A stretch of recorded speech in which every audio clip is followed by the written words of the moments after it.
नमस्कार, मैं हूं प्रत्युष पाल। स्वागत है आप सभी का हमारे YouTube चैनल पर। आज की जो स्टोरी है वो एक घंटी बजाने वाले व्यक्ति की है, जो कि एक मंदिर में काम करता था जहां उसे सैलरी भी मिलती थी। उस मंदिर में जितने भी लोग थे, झाड़ू लगाने वाले, पंडित जी और आरती गाने वाले, ढोलक बजाने वाले, सभी लोग सैलरी पर रखे गए थे। इसमें जो घंटा बजाने वाला व्यक्ति था वो बहुत ही भाव से बजाता था घंटा। जब भी आरती होती थी बहुत ही भाव से, पूरे मन के साथ आरती में मशगूल होकर नाचते गाते पूरा घंटी बजाता था एकदम भाव से।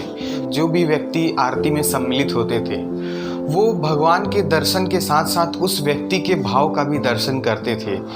एक दिन क्या हुआ, मंदिर का ट्रस्ट बदल गया और जो नया ट्रस्टी आया उसने फैसला किया कि मंदिर में जितने लोग भी काम करेंगे, वो चाहे झाड़ू लगाने वाला हो, आरती गाने वाला हो या फिर घंटा बजाने वाला हो, सब पढ़े लिखे होने चाहिए। उसने एक तरफ से सबको काम से बाहर कर दिया और अगले दिन सभी नए कर्मचारी आ गए और सब लोग अपने अपने काम पर लग गए। जो लोग भी अगले दिन आरती में सम्मिलित हुए उन्हें अब पहले जैसे अच्छा नहीं लग रहा था, पहले जैसे आनंद आरती में होता था वैसा नहीं लग रहा था, क्योंकि वो घंटा बजाने वाला जो व्यक्ति था वो अब नहीं रह गया। तो सब लोग एक काम करते हैं, सब लोग इकट्ठा होकर उस घंटा वाले के पास जाते हैं, जो घंटा बजाने वाला व्यक्ति था उसके पास जाते हैं और उससे विनती करते हैं कि तुम चलो हमारे साथ घंटा बजाया करो आरती के समय।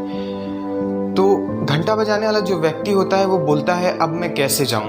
अगर मैं जाऊंगा तो मंदिर का ट्रस्टी सोचेगा कि मैं उससे नौकरी मांगने आया हूं, ठीक है, तो उसे भी खराब लगेगा और मुझे भी, इसलिए मैं तो नहीं आ सकता। तब लोगों ने एक सलाह किया कि अच्छा ठीक है, तुम्हें मंदिर के सामने वाली रोड पे एक दुकान खोलकर दे दी जाएगी, तुम वहाँ रहना, अपना सामान भी बेचना और जब आरती हुआ करे तुम आरती में सम्मिलित होकर घंटा भी बजा दिया करो। इससे ट्रस्टी को ये भी नहीं लगेगा कि तुम नौकरी मांगने आए हो। ठीक है, बोला हाँ ये भी बहुत अच्छी बात है। अब ऐसे ही घंटा बजाने वाला व्यक्ति अपने दुकान पर भी रहा करता था और घंटा भी बजाया करता था और भगवान की कृपा उस पर हुई और उसकी दुकान बहुत चलने लगी। वो एक जगह से और भी जगहों पर और भी जितने मंदिर थे वहाँ पर भी अपना दुकान खोलना शुरू कर दिया।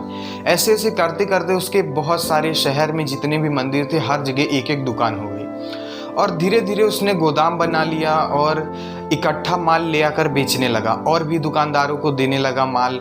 एक तरह की उसके पास फैक्ट्री हो गई और धीरे धीरे वो व्यक्ति एक बहुत ही बड़ा बिजनेसमैन बन गया। लेकिन अभी भी उसका काम बदला नहीं, वो अभी भी आरती के समय घंटा बजाने जरूर आता था, क्योंकि उसकी जो जिंदगी की शुरुआत हुई थी वहीं से हुई थी। फिर मंदिर का ट्रस्ट बदला। नए ट्रस्टी ने सोचा कि मंदिर तो बहुत पुराना हो गया है, अब इसकी मरम्मत भी होनी चाहिए और वो सोचता है चलो सबसे पहले फैक्ट्री के मालिक के पास चलते हैं जो यहाँ घंटा बजाया करता है। तो वो जाता है उसके पास और बातचीत करता है, बोलता है कि 7 लाख रुपए की कमी हो रही है, चंदा हमने इकट्ठा किया है लेकिन 7 लाख रुपए उसमें कम पड़ रहे हैं। तो जो फैक्ट्री का मालिक होता है वो बिना कुछ सोचे समझे ब्लैंक चेक निकाल के दे देता है। बोला ये लीजिए ट्रस्टी साहब, आपको जो रकम इसमें भरनी है आप भर लीजिए। ट्रस्टी ने रकम भरी और फिर वापस दे दिया, बोला कि इसमें तो सिग्नेचर ही नहीं है।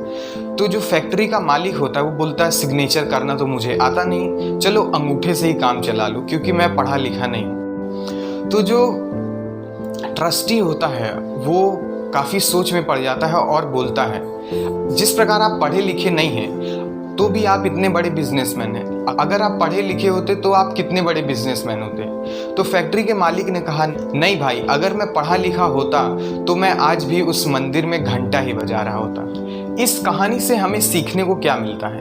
हम ये सीखते हैं कि ज़िंदगी में जो कुछ भी हमारे साथ हो रहा है वो सब कुछ अच्छा हो रहा है, चाहे वो बुरा हो चाहे अच्छा हो, हमारे भविष्य के लिए ही वो हो रहा है। अगर आप हार्डवर्क कर रहे हैं, आप मेहनत कर रहे हैं, अगर आपके अंदर हार्डवर्क है, आपके अंदर मेहनत है, तो आप अपनी लाइफ में सक्सेसफुल ज़रूर होंगे, चाहे वो बहुत जल्दी हो या चाहे वो कुछ समय बाद हो, लेकिन एक ना एक दिन सक्सेसफुल ज़रूर होंगे। कमेंट में ज़रूर बताएं कैसी लगी ये स्टोरी। धन्यवाद, जय हिंद।